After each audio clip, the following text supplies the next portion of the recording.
Welcome to episode 98 of this strange little show about cryptozoology, animal welfare, green issues, activism, politics and whatever else we make up as we go along. Enjoy.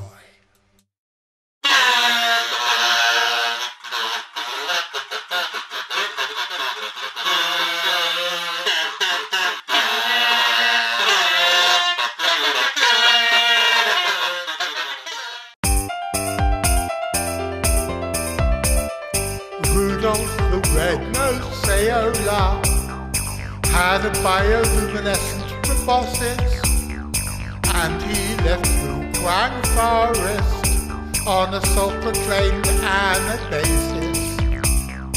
Rudolph the red-nosed Saola kinda thought it would be cool to travel down to Devonshire and join the CFZ for you. That's completely ridiculous. It's completely puerile. Everybody knows that there are no bioluminescent quadrupeds. I don't think any of you understand great art. My name's John Downs, and welcome to the Christmas episode of On the Track. Eek.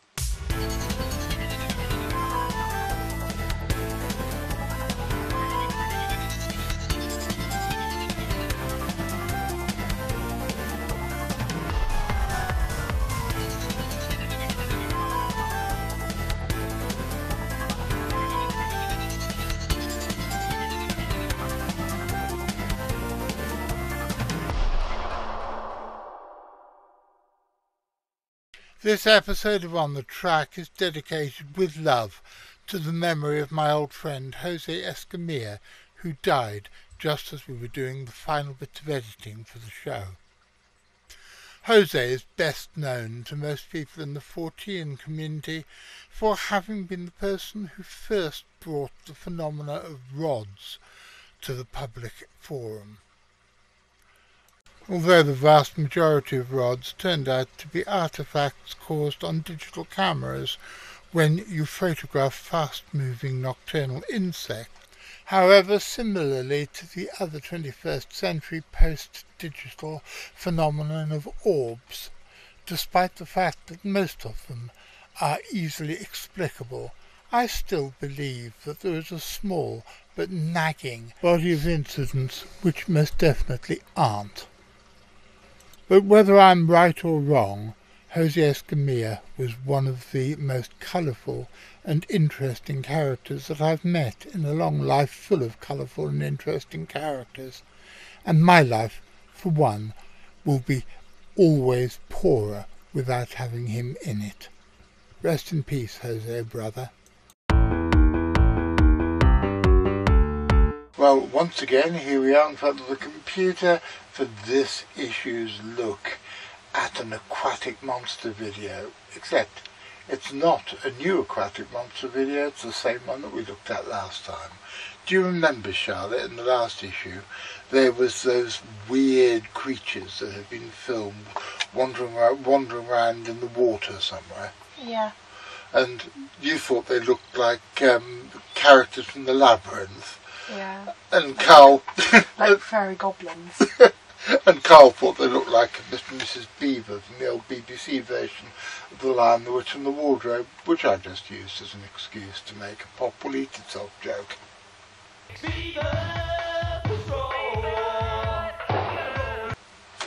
But we've actually been sent an explanation for all this. Now, you'll remember back when we did the Weird Weekends, because you worked fairly pivotally as part of the last 3 ones we did, and you remember whenever we had lecturers, I always tried to make it a two-way process. Rather than us standing up on the stage telling people stuff, I like it when we get feedback. And when we see things like that weird video we sent last time, and we don't know what they are, I think it's important to say we don't know. Because sometimes people will write to us and tell us what they are. Like Linda Steele, who actually came to some of the Weird Weekends when we held them in Hartland, and who's kept in touch with me over the years, and she says the strange creatures were in fact performance artists. It was filmed in Thailand in a place called Railay Bay. Over to Richard, who I'm sure knows all sorts of things about the drowned corpse city of Railay. Somewhere in the endless, trackless, deep, crushing, dark waters of the Pacific, where no light enters, lies the wrong-angled, slime-drowned corpse city of Railay. This non-Euclidean, sprawling city is the tomb of great Cthulhu, and it is here he lies sleeping. And it is written that is not dead, which may eternal lie, yet in strange eons even death may die. Eons ago, great Cthulhu, the tentacled god, shambled down from the stars when the earth was young. He rained terror and despair upon the world, and then retreated into his lair to sleep. For thousands of years, until the stars are right, and it is time for him to rise again, when the spires of Railay emerge from the depths, cascading with slime and filth, and the tentacled god will shamble forth like a living mountain, and hosannas of despair will be sung by his cultists, his followers, his minions, and his spawn will engulf the world while his bat wings blot out the sun. What the bloody hell was all that about? Wally's in the garden, explaining the last segment. Wally, Carl and Jonathan have had too much refreshment. We've been having complaints and we're just much on her. We've been an animal Freeman, I'm afraid he might hurt me. Watch our kids, that's what we did. Introducing H.P. Lovecraft. The film's just a pretext, that's it. What we did with the story about Tyler, we just meddled with the subtext. Will you get that ridiculous animal off my garden path? Why don't you and Carl do something that's more sensible for a change and discuss mystery animals? Be off with you! Well, despite Corinna's brutality and cruelty towards him, Wally the comedy rhinoceros wanted to know more about mystery rhinos. Rhinos are amongst the most iconic creatures known to exist in the world today. They first evolved from fairly small ancestors, something like 50 million years ago, but the 5 remaining species, the black rhino, the white rhino, the large Indian rhino, the Sumatran rhino, and rarest of all, the Javan rhino, are amongst the largest land animals and, indeed, the last surviving megafauna. But are there any cryptozoological rhinos? Yes, in fact there are. Over to Carl. Okay, first of all we have the Cape Lower, also known as the blue rhinoceros. Once known from standard natural history texts, but today seems to have slipped completely into obscurity. The Cape Lower is named after its bluish coloration. It has 2 very long horns equal in length to each other. It's extremely ill-tempered and is allegedly found south of Zambezi in Africa. Next we have the Liberian pygmy rhinoceros. In 1909, famous German animal dealer Karl Hagenbach sent naturalist Hans Stromberg to Liberia to investigate rumours of the Ngbiwi, said to be a giant black pig. After 2 years, Stromberg discovered it and by 1912 captured one alive. Today it is known as the pygmy hippo. However, in 1913, Stromberg collected stories from the Clayo tribe of a small rhino found in the mountains of Liberia. There are reports of a forest rhino in the Republic of the Congo, said to exist around Calais. This was about 1950. The natives of the northwest region of the Likawala swamp talk of an animal which gores elephants with its single horn, which the natives call Emila intuca. The Emila intuca is often considered by cryptozoologists to be a surviving ceratopsian dinosaur on account of its apparently thick and robust tail. However, it would be far more likely that the tale has been exaggerated and that some of the reports actually describe an unknown species of rhinoceros. Okay, next we have a single-horned rhinoceros. All known African rhinos have two horns. However, unique single-horned rhinos are reported in East and South Africa. For most part, stories of single-horned species exist in areas that are no longer part of the two-horned African species range. Next we have one that should be taken with a pinch of salt. Swedish legends talk of an aquatic lobster-eating creature similar in appearance to the rhinoceros. It is apparently known as the sea rhino. Of these species, I feel personally the most likely to actually exist as a biological reality would be the Liberian pygmy rhinoceros, allegedly found in the mountainous regions of that country. But there's more. The two smallest species of rhinoceros, the Javan rhino and the Sumatran rhino, were once found over quite large swathes of Southeast Asia, and even today there are tantalizing rumours which suggest that they may still be found there. And there is a precedent for this. Only a few decades after American bombs had flattened much of the Vietnamese rainforest, a small population of Javan rhinos was found somewhere where they had not been seen for decades. Sadly, the consumer-driven demand for Chinese medicine made from rhino horn led to this population of rhinos in Vietnam being wiped out in the early years of the current century. But could there be more? It would be nice to think so. There are also tantalising reports of Javan rhinos still being found in the wilder parts of Sumatra, where they were supposedly extirpated in the early parts of the 20th century. And it is tragic that the primitive superstitions surrounding this particular type of traditional Chinese medicine, "That's racist!" No, it's not, has led to all 5 species being put under immense pressure. And that if things are not done soon, it is quite possible that all 5 of these iconic species, and, who knows, maybe some of the unknown species which Carl has talked about, will be forever wiped off the face of the globe. You haven't finished telling Charlotte about the performance artists, have you? So I think you better go and do it now, you silly old pudding. It was in Riley Bay, Thailand. They were imaginary crabby-born creatures that were performing daily at the Phanang Cave throughout the entire 4-month biennial until February the 28th. The clip was captured by an American tourist, Jamael Kawaja, and there were also strange pieces of music in the original clip. The sounds were actually made by a Thai clarinet, and having heard it, it's far more spooky and far more emotive than the fairly dull electro music that somebody had dubbed over it than the version that we played last episode. The performance was the brainchild of a Norwegian artist called Tari Ranes, who got together with local artists to make it up as the creatures.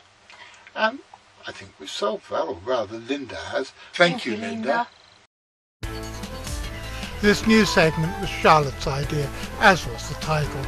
With people in the CFZ spread far and wide across the globe and of all ages from their teens to their 80s, everyone has a different opinion of their favourite mystery animals. And so now each episode we are asking a different crypto authority for their favourites. And as Charlotte said, It's time for the Cryptos Cryptids. one of the things that we want to stress is that cryptozoology is not just the search for ape men and lake monsters and sea serpents and chupacabra and scary things in faraway places. It's also, as Bernard Heuvelman said, it is the search for unexpected creatures, and as Bernard Heuvelman also said, there are lost worlds everywhere. And so my choice for my Cryptos Cryptid is the large tortoiseshell. This butterfly was once common in Britain, but around about the time of the First World War, for some reason, it had a population crash, and although it began to recover its numbers in the decades that followed, By the 1950s it was almost certainly functionally extinct in the UK. But the thing that I find interesting is nearly every year there are sightings and there are reports of these creatures. And the evidence suggests there are at least 2 places on the south coast of England and at least 1 place on the Isle of Wight where small populations of this beautiful butterfly may still exist. The big question is, are these the remnants of the original British population, or are they new wanderers, new vagrants that have come across the channel from Europe? If you're interested in the hunt for Bigfoot, you might find the search for a pretty little butterfly only this size an irrelevance, but believe me, it's not. And it makes an awful lot of scientific sense to follow these leads.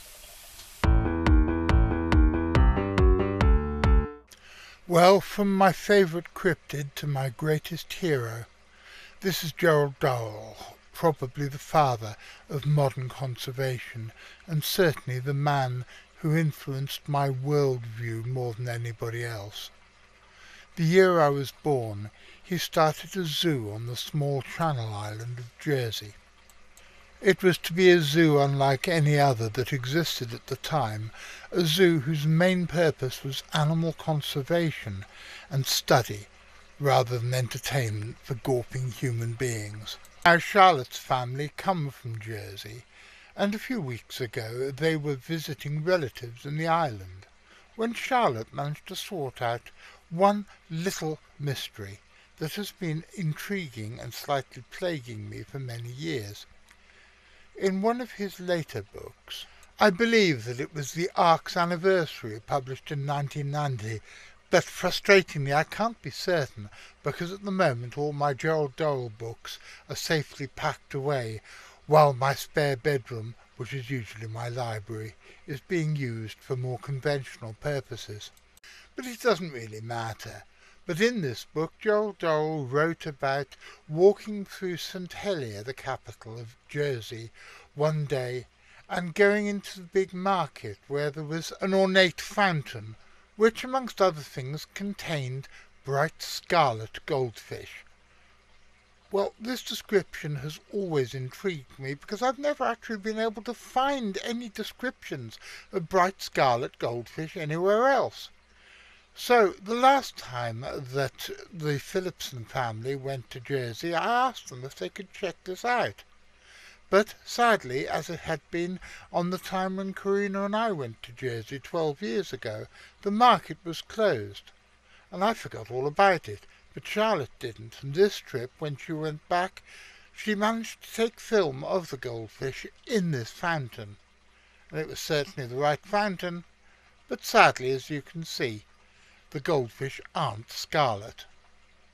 So the mystery remains open, although Charlotte has managed to clear up one conundrum.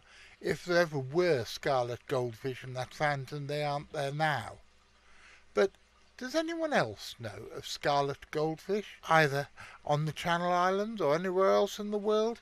Please, if you do, let me know. And thank you, Charlotte, for being once again a very diligent amanuensis. Now, boys and girls, what do we have here? And now it's time for a brand new feature for the show. It's time for On the Track Product Placement. There are all sorts of people who are friends and relations of the CFZ, and people who are members of the CFZ themselves who do all sorts of peculiar things. And now, each episode, we're going to give a brief roundup of some of these aforementioned things. Just published is Lars Thomas's second book on the cryptozoology of Scandinavia and the Baltic states. The first book dealt with aquatic creatures, this one deals with terrestrial ones. Have you ever wondered what lurks out there in the deep, dark woods of the north? This book presents a choice selection of monstrous beings and fabulous creatures from Greenland across the North Atlantic to Scandinavia and the Baltic states. Meet the giant gull of Greenland, the terrifying scrimsel of the Icelandic wilderness, the trolls that stomp through the impenetrable Nordic woods, and the puck dragon guarding the houses on the Baltic coast. This is the book where zoologist Lars Thomas tries to make sense of all the very strange beings that appear to live in these curious countries. 3 years ago I wrote a book called The Song of Pan, which told the story of how my dear long-suffering wife Corinna and I ended up having a hairy humanoid forest godling, to steal Kipling's nomenclature, living in the airing cupboard in what used to be my father's dressing room. You can take it as fiction if you like, or you can believe every word I say. Believe it or not, it really doesn't matter to me one way or the other. This book continues the story roughly from where it left off, although the vast majority of it tells the story of a few days in the autumn of 2015, and explains some of the things left hanging in the first book. I'd like to think you could read this book as a standalone volume, though, as an impecunious author with family, animals and forest godling to support, I can always do with the cash if you'd like to buy the previous book. Although some of the characters in this book are real, whatever that means, in order to protect my kneecaps, it's probably better if you assume that everyone here, except for me and Corinna, is completely made up. I would warn you that if you are of a nervous disposition or easily offended, you will find parts of this book both offensive and upsetting. The sex, violence, drug abuse, occultism, pornography, illegal firearms, politics, religion, and not a little sociology. But there's also love, kindness, faith and redemption. Caveat lector, dudes. And I'm very pleased to say that we've released our latest double issue of Animals and Men, our journal which has been going since 1994. This latest issue features Richard, Chris Clark and Dave Archer in Tajikistan in search of the ghoul. It also features Lars and Linda in the wilds of Denmark, where they actually find out that everything that people thought they knew about earwigs in the small Scandinavian country was actually wrong. And we have the first part of an A to Z of lesser-known mystery animals by our very own Carl Marshall. And there are book reviews, news, CFZ news, and all sorts of other odds and sods, as well as letters from the editor, and, well, all sorts of other things. You want to know about what's in there? Well, go and check it out. It's free. And now, from somebody who is totally incognito, it's time for this episode's look at Watcher of the Skies with the delectable, delightful, delicious Corinna.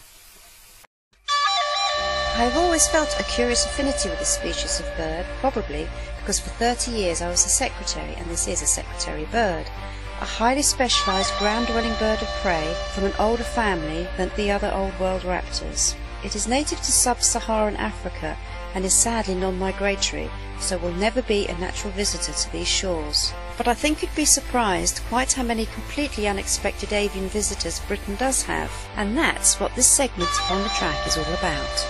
Bernard Heuvelmans himself said that cryptozoology wasn't the study of monsters, but the study of unexpected animals, and in the UK what could be more unexpected than vultures, spoonbills and albatrosses? Yes, even the kings of the Southern Ocean have been seen in British waters. 2 species of albatross have been recorded in the UK in recent years. Not all of our feathered visitors are quite so spectacular, but nearly every day there is something exciting to greet the Watcher of the Skies. Hello everyone, and Prudence decided to actually sit on the floor today next to the fire, so I'm afraid she's not going to be participating this episode. However, Lilith enjoyed herself so much last time that she's back again this time. Right, a black and white blackbird was spotted in Coventry recently. Rather than being albino, the blackbird's striking colourings are believed to be the result of the rare plumage condition called leucism. The defect has been spotted in many British birds, but almost half of all reported cases have been blackbirds. The person who spotted the bird said it reminded him of a Dalmatian dog and was one of the most unusual he had come across in his 5 decades of bird watching. He added, "I have never yet alone heard of, seen this type of blackbird. Albino, yes, but not like this. It looks more white than black, depending on the angle, and it took me 3 visits to confirm exactly what it was." It's not known why the leucism affects blackbirds in this way, but some experts believe it could be down to stress, aging, or a genetic disorder. Ornithologist Paul Stancliffe from the British Trust for Ornithology said, "To see a blackbird with the odd white feather is not that unheard of, but the more white you see, the more rare it becomes.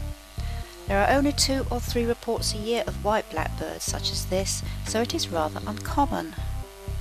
It is not yet clear why blackbirds appear to be particularly affected. It could be that they are unusually susceptible to the condition."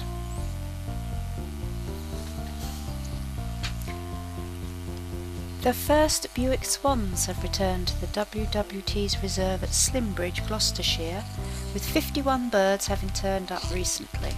The newly arrived birds join Indri, the first returning swan, who appeared following the first cold snap of the season in late October. Among the returnees is 27-year-old Croupier, a member of one of the biggest Buick swan families ever studied, that we featured on the track last year, and as last year he returned without his long-term partner Dealer, who is mother to the 29 cygnets that they've brought back to Slimbridge with them over the years. Hopefully she will arrive later, as she did before. Unfortunately, the number of Buick swans in Europe has dropped by over a third. Swan research assistant Steve Heaven said, "The arrival of lots of Buick swans is a traditional harbinger of cold weather, and it feels truly wintry here at WWT Slimbridge, with chilly clear days and more migratory birds crowding onto the lake at dusk." The arrival of Buick swans generally coincides with the onset of winter, as the birds navigate some 4,000 kilometres from Arctic Russia to the UK, seeking ice-free wetlands on which to feed and roost.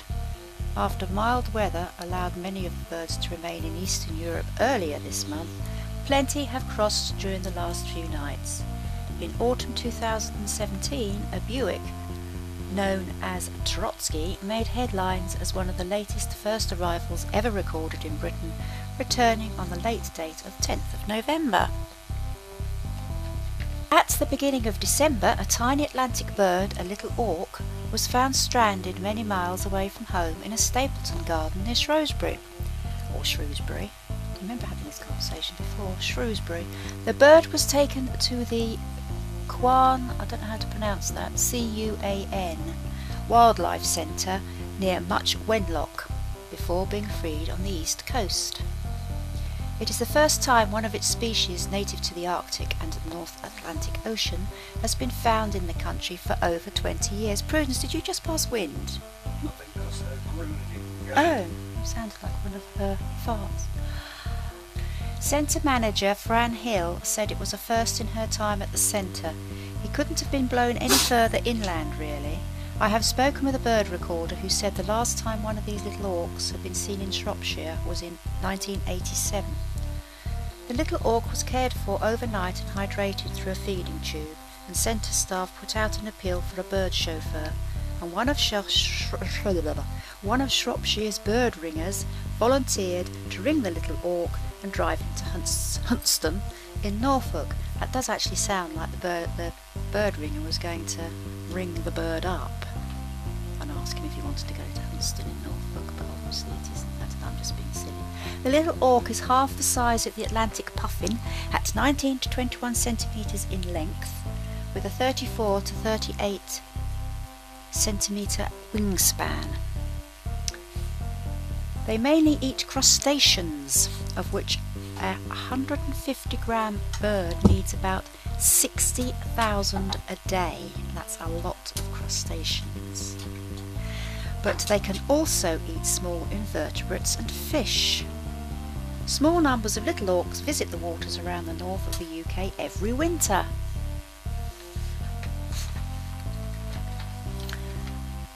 Settle down, Lilith. Thank you. At the end of November, a little bittern was spotted at RSPB Saltholm in Stockton-on-Tees for the first time since 1852. It is a rare visitor to Britain, being usually found in warmer climes. Senior site manager at Saltholm, Chris Francis, said, according to local records, the last time a little bittern was spotted in Cleveland was on the 26th of September in 1852. The cue card girl was doing some exercise then. I couldn't read it. It is native to the Old World, breeding in Africa, Central and Southern Europe, Western and Southern Asia. And now Prudence is getting caught up in the microphone lead. What fun we're having today, eh, chaps? Right, it is native to the Old World, breeding in Africa, Central and Southern Europe, Western and Southern Asia and Madagascar. Birds from temperate regions in Europe and Western Asia are migratory, wintering in Africa and further south in Asia, while those nesting in the tropics are sedentary. It is rare north of its breeding range. In Britain, there were intermittent reports of breeding in the 19th century, and again in 1946 and 1957, but none of these records were proven. The first proven British breeding record was from Yorkshire in 1984 and the second from Somerset in 2010. And now, whilst my sanity is still intact, I'm going to say that's it for this episode. Now it's over to Jonathan for his usual look at new and rediscovered species. I shall now go and take a pill to recover. Bye bye. Sounding a little bit like a song by The Who from when they were peppering their second album with made-up adverts, the genus Odorrana is widely distributed in the mountains of East and Southeastern Asia. An increasing number of new species in the genus have been recognised, especially in the last decade. Phylogenetic studies of the Os machinari species complex with wide distributional range also revealed several cryptic species. A new species, Odorrana quaitochenensis, has been described in the species complex from Guizhou province of China. Phylogenetic analyses based on mitochondrial DNA indicated the new species as a monophyly clustered into the Odorrana clade and sister to Os machinari, and nuclear DNA also indicated it as an independent lineage separated from its related species. The new species was found to be seriously threatened by local villagers and constructions of dams and roads. Thus, further more detailed investigation on the species are urgent to ascertain its distributional range and population status.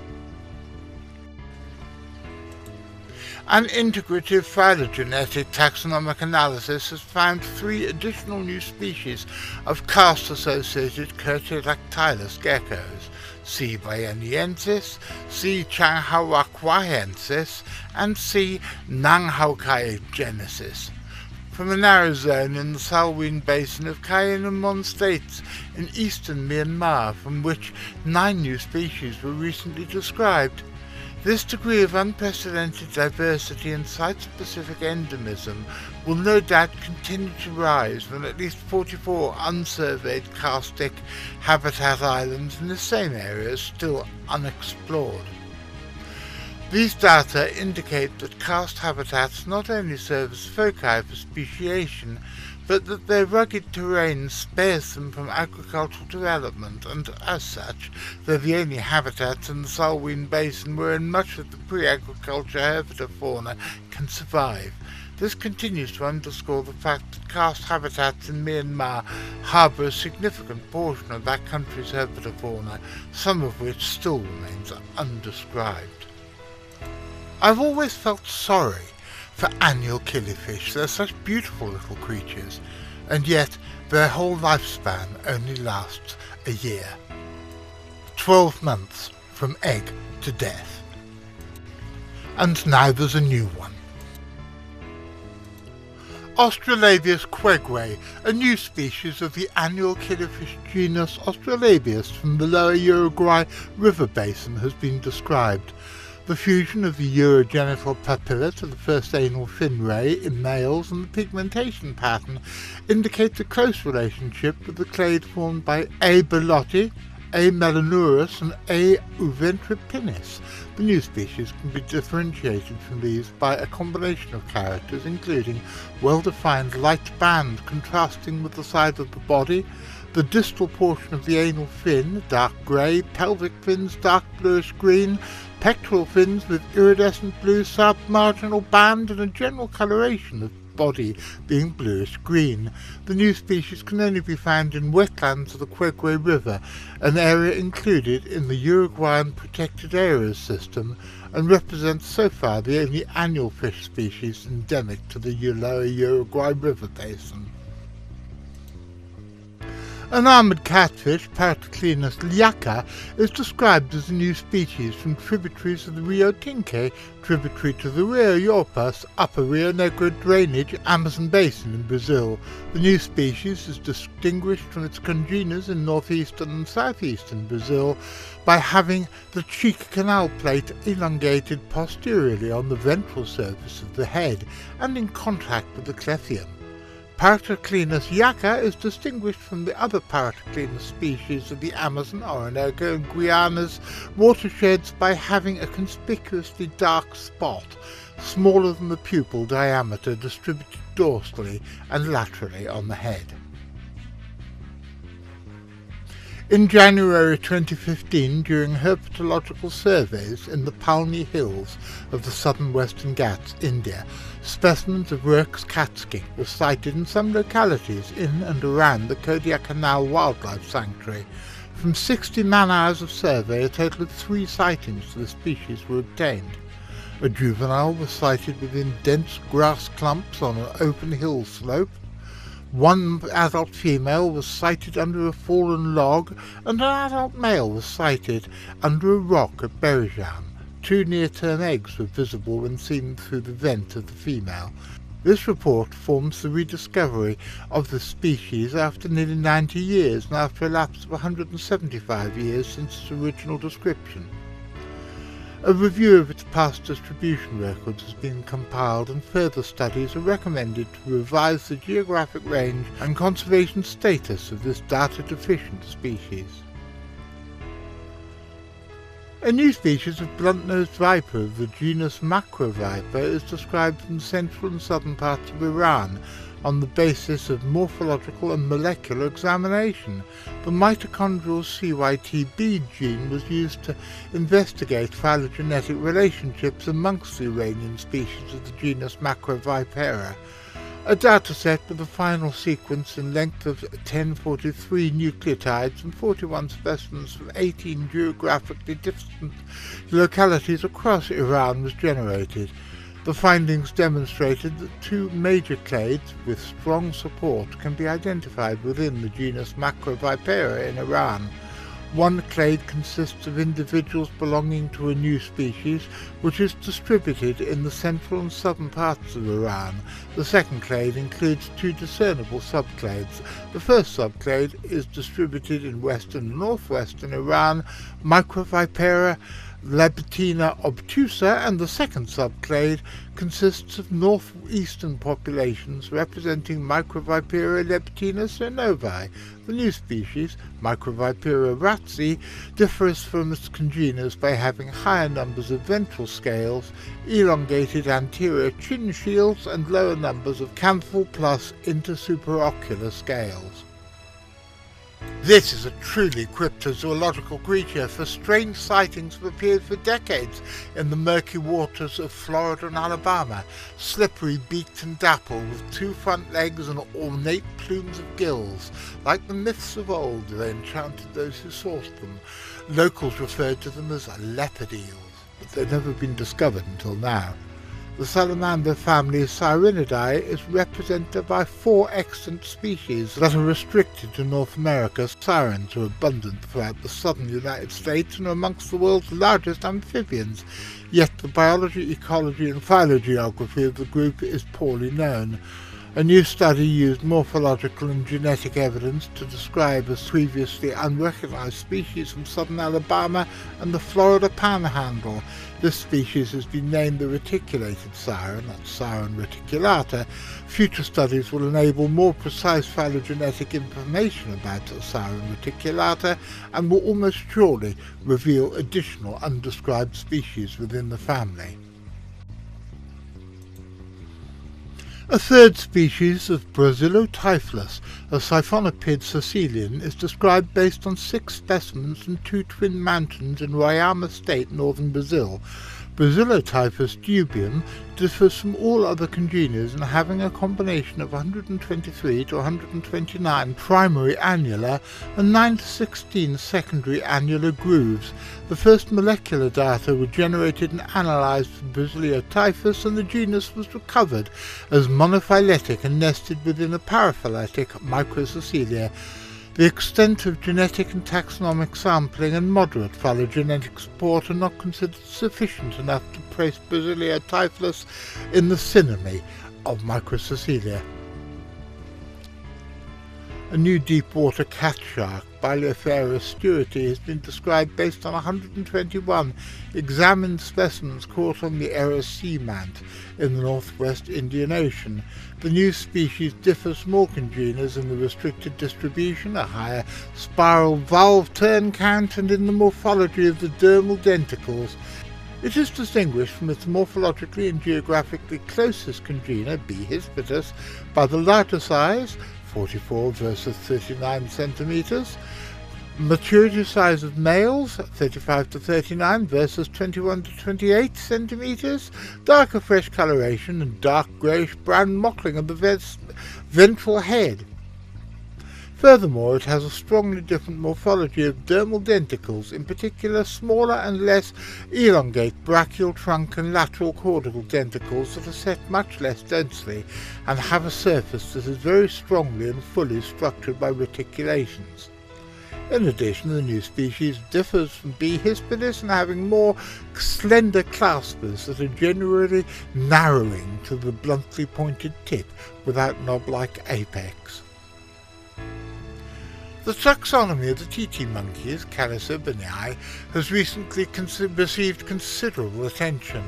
It is now recognized that this subfamily is composed of 3 genera of 33 species, 7 of which have been described since 2002. A new species of TT, Plactyribus grovesi, has been found in the municipality of Alta Floresta in the Mato Grosso of Brazil. The authors adopted an integrative taxonomic approach that included phylogenomic analyses, pelage characteristics and locality records. A reduced representation genome-wide approach was employed to assess phylogenetic relationships amongst species of the eastern Amazonian clade of the Pleuroctobus moloch group. Using existing records, they also calculated the extent of occurrence of the new species and estimated future habitat loss for the region based on predictive models. The genus Neocomis includes 10 recognized species of neotropical spiny mice in the tribe Oryzomaini.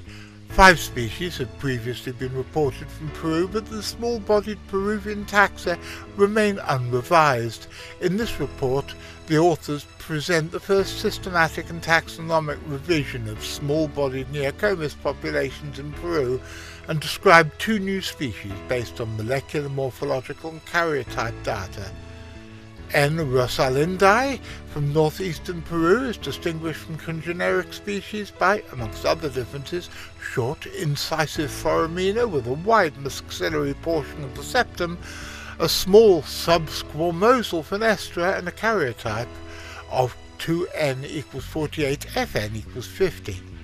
N. macaduruzi from central Peru, however, is distinguished by its grey-based ventral fur, large infraorbital foramen and karyotype of 2N equals 28, FN equals 36, with a distinctively large pair of metacentric chromosomes. I would like to also point out that whereas every effort has been made to contact the copyright holders of these photographs, we believe that we are justified in reproducing them in this not-for-profit video using the policy of fair use. However, if there is anybody who believes that their intellectual or legal rights have been infringed, please contact us and we will do our best to bring the matter to a mutually acceptable solution. First there is this. And in next month's episode... Well, like we've been saying for months now, next month we do intend to bring you Max in Russia. Oh, boys. Max still hasn't got here. Why are they so unreliable? Who knows? Well, I think they're being a bit unfair. Max is actually coming down to visit us in a few days' time, and he's bringing some pictures and going to tell us all about his adventures then, with comedy results! And then there is this. I can't believe that it was the summer of 2017 when we actually relaunched this show, and this time has gone very, very fast. Our friend Louis has set up a Patreon campaign, which is a very real and sensible way that if you want to support not just this show but the Centre for Fortean Zoology, you can do so by going to the link here. And in the meantime, Charlotte and I would just like to say thank you very much for your support. Thank you for watching this episode of On the Track. We hope you enjoyed it. Make sure to click that like button and to subscribe, as well as clicking the bell so you get notified whenever we upload a new video. Make sure to share this video on social media, and I've forgotten something. Facebook! And please visit our Facebook page. Happy holidays, and thank you for your support throughout this entire year from me and everyone at the CFZ. Goodbye! Well, here we are at the end of another episode, and at the end of another year. I'd like to say a big thank you to the people who work with me each month on putting On the Track together. Charlotte, Graham, Corinna, Mother, Carl, Richard and myself. And I would also like to say a big thank you to all the people who help us, both financially and physically, to make the Centre for Fortean Zoology the biggest and the best cryptozoological research organisation in the world. We've got a lot of exciting things happening in 2019, and I hope that you'll be there alongside us to see them happen. So, until then, have a happy Christmas, a peaceful, prosperous New Year, and be seeing you.